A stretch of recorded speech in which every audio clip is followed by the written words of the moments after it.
Olá, amigos da Casa do Caminho.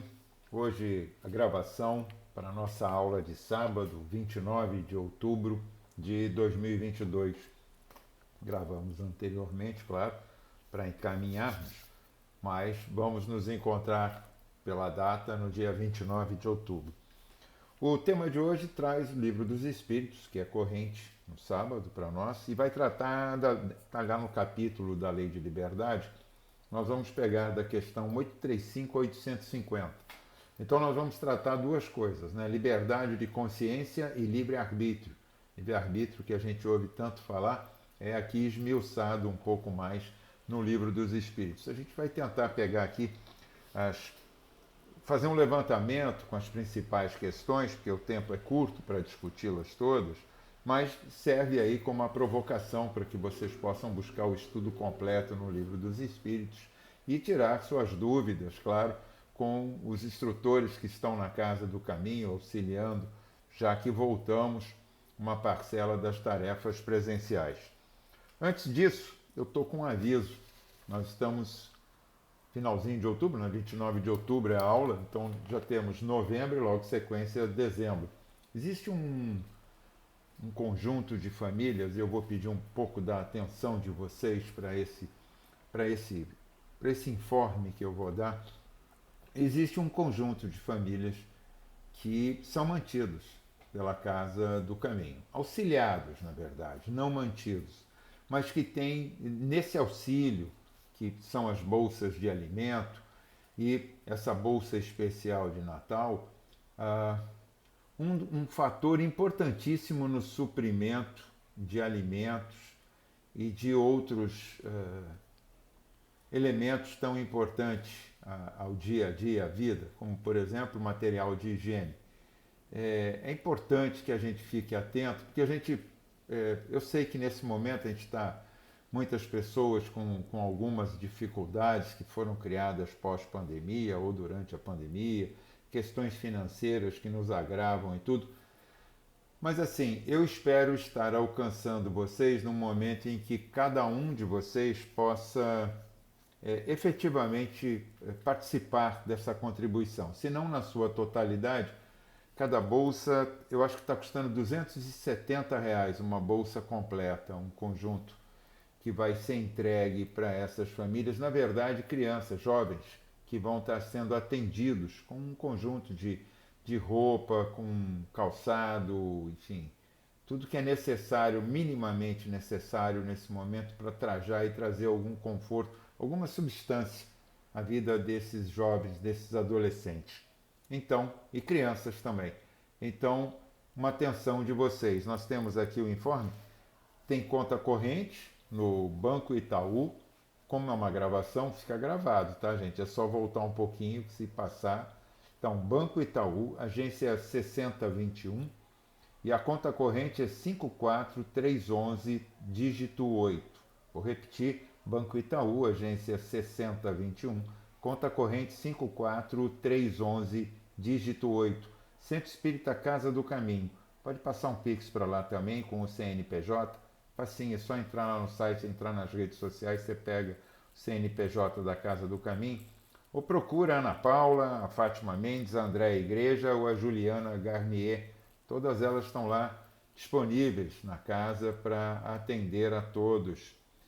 Vamos assim, talvez, se a gente não possa chegar com o valor completo, a gente coloca um pouquinho de cada um, já faz uma bolsa. Isso vai ajudar muito. Você reúne, de repente, alguém da família, um vizinho, alguém que esteja buscando fazer alguma coisa. Eu acho que nós trouxemos dessa difícil lição desses 2 últimos anos que passamos por conta do início da Covid e todos os seus desdobramentos sociais, econômicos, financeiros, enfim, sanitários e de saúde mesmo. Nós temos aí um aprendizado, o aprendizado da solidariedade. Solidariedade que nos modifica, solidariedade que nos nutre, solidariedade que nos dá uma orientação, solidariedade que nos contamina de um modo positivo. Então fica aí a dica, contribua, Casa do Caminho, já falei a conta, é só voltar um pouquinho aqui a gravação, ou liga lá na casa, fala com a Ana Paula, com a Patinha, com a Andréia ou com a Juliana, e elas vão poder ajudar muito vocês em orientar vocês para essa contribuição.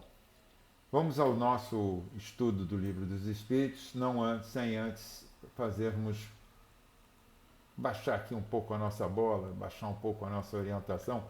Vamos elevar o nosso pensamento a Deus, nosso Pai, Senhor dos mundos, o grande arquiteto do universo, a Jesus, o nosso irmão maior, médico de nossas almas, doce Rabi, modelo e guia da humanidade, e a Dr. Hermann e todos os bons espíritos que assistem à Casa do Caminho, a fim de que junto com nossos mentores e de todos vocês que nos alcancem ao longo dessa gravação do sábado ou dos dias posteriores, possamos fazer um melhor uso das reflexões. Eu não vim lhes ensinar, não tenho capacidade nem conhecimento para tanto, mas estou aqui para, junto com vocês, fazer uma pequena reflexão daquilo que me foi propiciado para o estudo e que vai ser provocador para vocês, queiram crer. Voltamos, Livro dos Espíritos, questões 835 a 850, e é da Lei da Liberdade.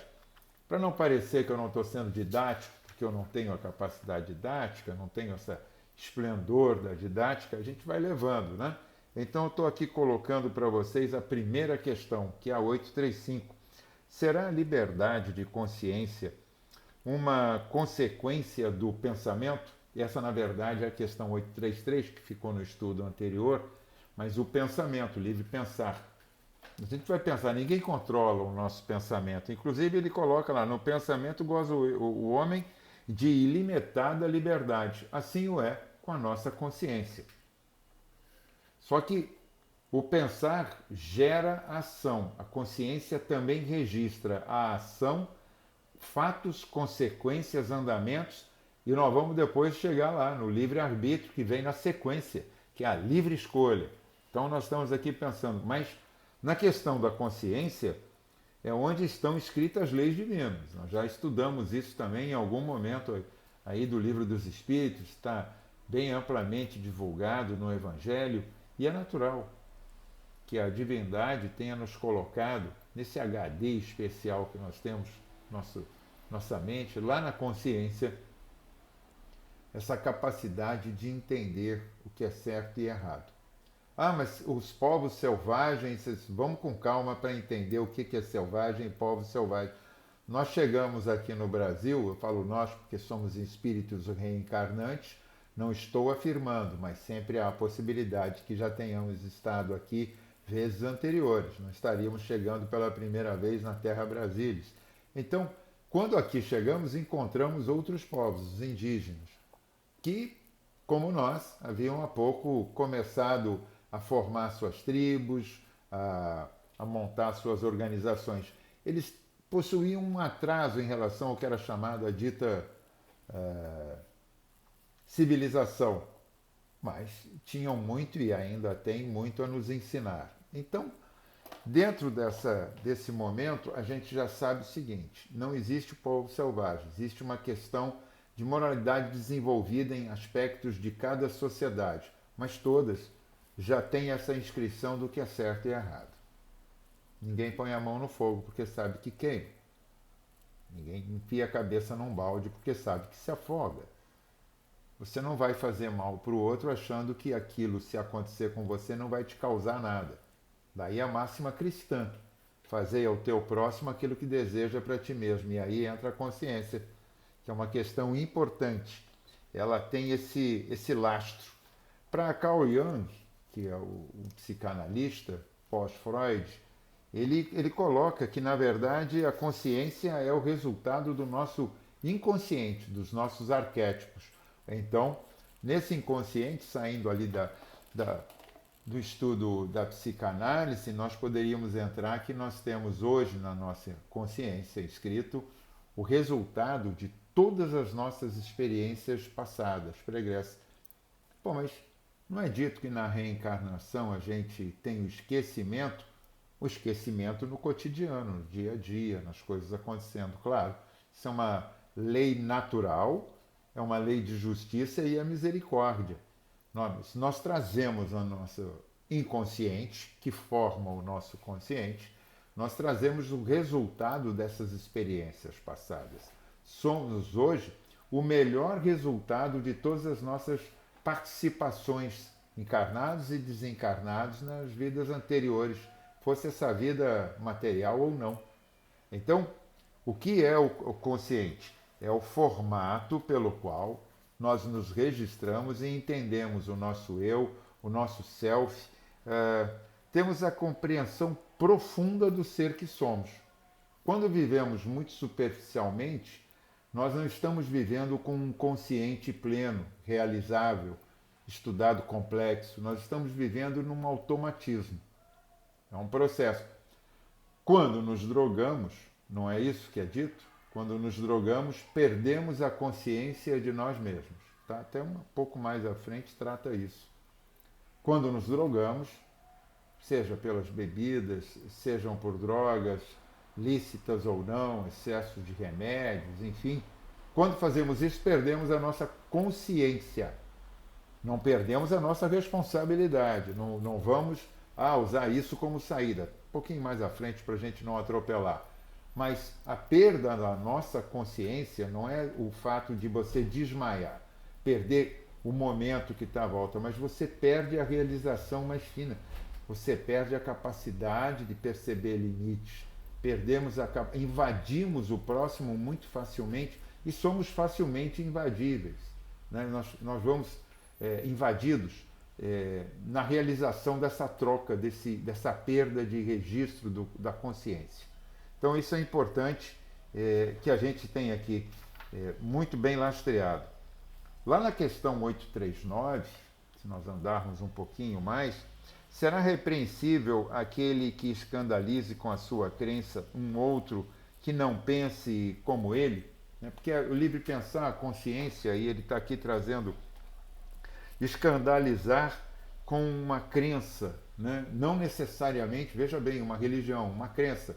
Você tem uma determinada crença que você foge do conjunto normal do grupo familiar, do grupo social que você está ambientado.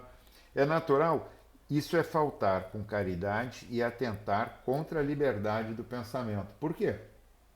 Porque quando nós estamos impondo as nossas crenças, nós estamos tirando o direito do outro de pensar. Vamos lembrar, nossos registros, o nosso direito termina onde começa o do nosso próximo e vice-versa. Desculpe-nos. É uma forma natural. Todos nós somos uma individualidade. Todos nós somos uma singularidade. E essa singularidade nos dá um limite. Temos esse limite do corpo e temos o limite do nosso consciente, o nosso limite moral, o nosso limite de regras estabelecidas com as quais nós temos determinadas ou convicções ou crenças, né? Não necessariamente são a mesma coisa. Mas quando a gente impõe isso no outro, a gente invade. É uma invasão do consciente do outro. Seja na ordem de escolha política, seja na ordem de escolha de vida, seja na ordem de escolha social, seja na ordem de escolha de uma profissão, enfim. Né? E, inclusive, considerando isso lícito, né? Porque é natural, tanto a lei divina quanto a lei do homem, já nos mostra claramente o que é lícito e o que não é lícito, o que é possível, o que não é desejável. Né? Nós temos isso. Então a gente sabe que, por exemplo, eu estou precisando de vaga, cheguei correndo porque vai começar a reunião pública na Casa Espírita, no nosso centro, e eu tanto tempo que eu estou saudoso de encontrar todo mundo, e eu chego, venho andando, nem vou discutir o modo como vem dirigindo rápido, porque saiu atrasado e queria chegar no horário, chega lá não tem vaga. Chega lá não tem vaga. E você para o carro na porta da garagem de alguém, obstruindo o ir e vir, a saída e a entrada, os acessos e tudo mais. Você resolveu o teu lado, entre aspas, e causou um dano no outro. Conscientemente, você arbitrou invadir o direito do outro. Você arbitrou causar um bem para você em detrimento da razão e do bem do outro. Isso mesmo indo para uma palestra pública. Eu, assim, acho que não deveria fazer isso. Não tem vaga, vai ter que parar na porta de garagem de alguém. Conversa mentalmente com a espiritualidade, fala com o teu mentor e volta num outro momento mais programado, mais arranjado com o tempo, mais capacitado para atender toda essa demanda de deslocamento, necessidade de estacionamento. Mas não para na porta da casa de alguém ou na entrada da garagem de alguém, porque você está justificando isso, porque você vai estar participando de uma reunião pública espírita. Por favor, isso não é nem inconsciência, isso é falta de respeito mesmo, né? Então, vamos ter atenção para isso. Dando um salto um pouquinho mais à frente, por que indícios se poderá reconhecer entre todas as doutrinas, aqui entra tratando essas doutrinas todas como as doutrinas religiosas. E ele não disse se são doutrinas cristãs ou não cristãs, que nós temos várias, né? O budismo é uma doutrina reencarnacionista, anterior ao, ao judaísmo, anterior, dá desenvolvimento no hinduísmo, anterior ao cristianismo e muito anterior ao espiritismo. O budismo está lá atrás, no início da história da humanidade, né? Nós vamos ter Cristo com 2000 anos atrás e vamos ter o livro dos Espíritos acontecendo há menos de 200 anos. Então tem uma diferença grande. Mas eles são reencarnacionistas, eles têm uma visão, trazem uma lei, uma regra de ouro também, de fazer as coisas respeitando o próximo, mas nesse momento, quando se está falando aqui em doutrinas espíritas, desculpe, em doutrinas cristãs ou não, ele não fala isso. Ele só diz aqui doutrinas que alimentam a pretensão de ser a expressão única da verdade. Aí não é uma questão de ser uma doutrina cristã ou não cristã. Aí é uma doutrina de orgulho, né? No meio das nossas doutrinas cristãs, infelizmente, por influência dos homens e não do Cristo, porque Jesus não deixou nenhuma religião determinada, segui a minha religião, vocês serão cristãos. Ele não fez isso.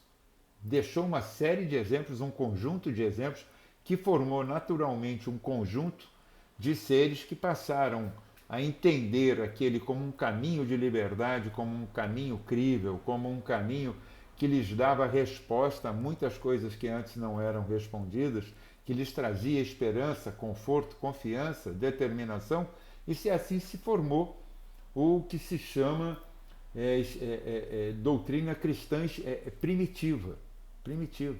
Né? Então, só lá pelo 3 séculos depois da sucumbência do Cristo em nossa vivência terrena, é que se monta um concílio e se determina a religião católica, e isso vai desenvolvendo um processo que raptam praticamente o Cristo na Idade Média e ele serve de bandeira na cruz para justificar tudo e todos os atos. Então, está aqui, né? Por que indícios se poderá reconhecer entre todas as doutrinas que alimentam a pretensão de ser a expressão única da verdade, o que tem direito de se apresentar como tal?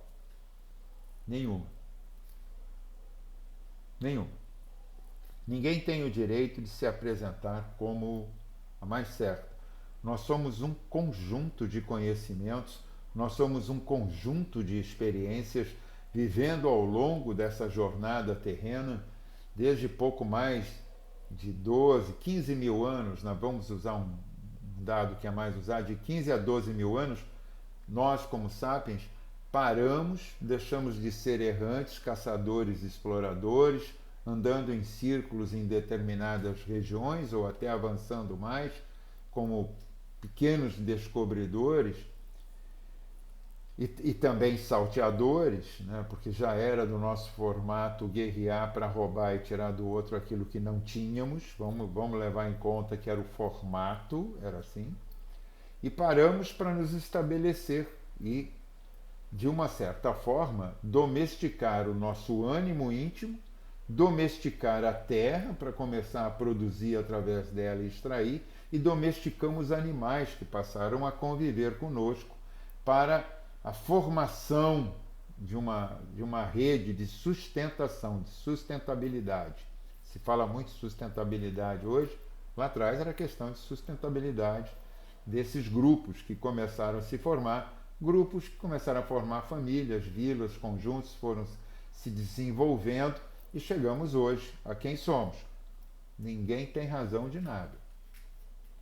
Nós todos somos um conjunto de experiências que temos razões relativas aos nossos interesses. Por exemplo, nós espíritas acreditamos crivelmente na reencarnação. Temos explicação para isso. Muitos dos nossos irmãos, também de denominações cristãs, entendem a existência da alma, entendem a sobrevivência da alma após a extinção do corpo, mas não processam a reencarnação.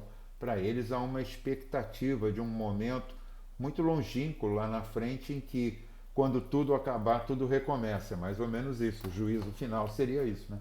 Tudo termina para recomeçar. É um formato, é uma avaliação. Existe um pouco de dogma nisso, muito determinado, e que fragiliza e, ao mesmo tempo, estanca esse avanço, esse processo. Daí a pegada da doutrina espírita, né? De ser tão avançada, arrojada e de se adaptar à ciência. Né? Ela tem essa adaptabilidade à ciência. Ela tem o lado religioso que traz, que está ali muito bem explicado no Evangelho segundo o Espiritismo, tem esse lado filosófico muito bem explicitado no Livro dos Espíritos e tem o lado científico, né? Lá na Gênese, que é o último livro, 11 anos depois do Livro dos Espíritos, e que nos traz um conjunto de reflexão, de análise e de avanço daquilo próprio que estava dito e tratado aqui no Livro dos Espíritos. Podem pegar a Gênesis, vocês vão perceber que existem desdobramentos sobre determinadas temáticas. Eu não estou falando de questões, mas de temáticas que dão um desenvolvimento extraordinário. Claro, 11 anos, Kardec, um cientista, um pesquisador, um professor, um homem culto, né, um homem letrado, né, de sua época, desenvolve em 11 anos, ele tem um potencial de desenvolvimento extraordinário. Então é isso que nos traz. Então, ele diz assim: será que ela que mais homens de bem e menos hipócritas fizer, isto é, pela prática da lei de amor, na sua maior pureza e na sua mais ampla aplicação. Esse o sinal porque reconhecereis que uma doutrina é boa, mas ela não está dizendo que ela é total, que tem o direito e tal, que é o que estava perguntado lá na questão 842. Visto que toda doutrina que tiver por efeito semear a desunião e estabelecer uma linha de separação entre os filhos de Deus, não pode deixar de ser falsa e perniciosa. Dalai Lama, falei tanto do budismo, o Dalai Lama, que é uma reencarnação permanente, né? Os lamas eles vão reencarnando sempre no formato da avaliação deles. Ele disse que, quando perguntado assim, Dalai, eu estou aqui simulando, tá? O Dalai Lama, qual a melhor religião para os homens? Né? E alguém estava pensando, ele vai dizer, claro, ele vai cair na armadilha, a minha, né? O budismo é a melhor religião. Ele disse, a que faz o homem ser melhor e lhe satisfaz. É que faz o homem ser melhor e lhe satisfaz, e lhe faz feliz. Essa é a melhor religião.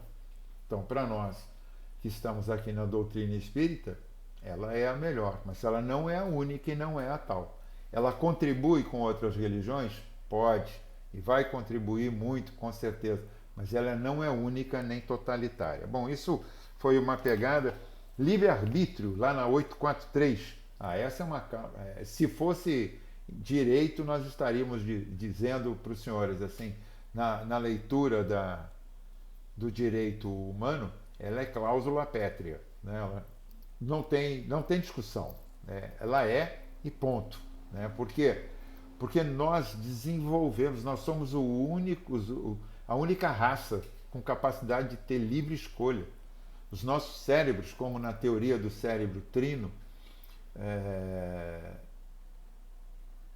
traz a tua base, a tua ideia do cérebro reptiliano, que não tem nada de reptiliano, porque nós não somos animais de sangue frio, nós somos seres de sangue quente, mas o que nós temos na nossa base, que é o instintivo, o cérebro da nossa inteligência emocional, né, o límbico, né, o que traz o emocional e é responsável por uma série de ações nossas, e o córtex, que traz a abstração, ele é capaz de produzir abstração. Daí o fato que em pouco mais de 60 anos nós já estávamos cortando fora do planeta, nós já tínhamos vencido a estratosfera e estávamos andando no espaço, né? Hoje temos, não mais por conta da nossa finitude, da nossa limitação como seres humanos nesses corpos perfeitos para a melhor encarnação que nós dispomos, mas nós temos sondas andando pelo espaço numa distância de milhões de quilômetros da Terra e ainda mandando sinais e dizendo algo que nós estamos descobrindo. Desde o momento que lançaram o Hubble até hoje, é só entrar no site da NASA, eu sou apaixonado, vocês podem entrar lá, vão ver que a quantidade de imagens, a quantidade de estudos já desenvolvidos, o que é tão importante para a nossa humanidade, para entender o que será o futuro do nosso próprio planeta.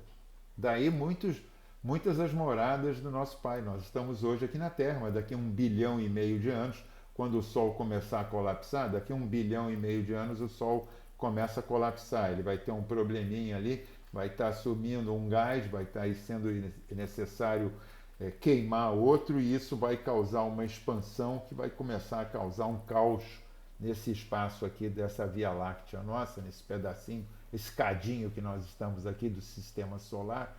E com 1 bilhão, tá, gente? Não é 1 milhão, não. 1,5 bilhão de anos, a gente vai possivelmente começar a colapsar enquanto planeta Terra. Mas até lá dá para reencarnar muitas e muitas vezes e desenvolver, chegar logo nesse mundo de regeneração, entregar isso para os nossos netos futuros, não os netos de agora, das outras encarnações. E a gente começar a dar uma melhorada, né? Simples assim. A gente não tem que ser apegado ao espaço em que estamos.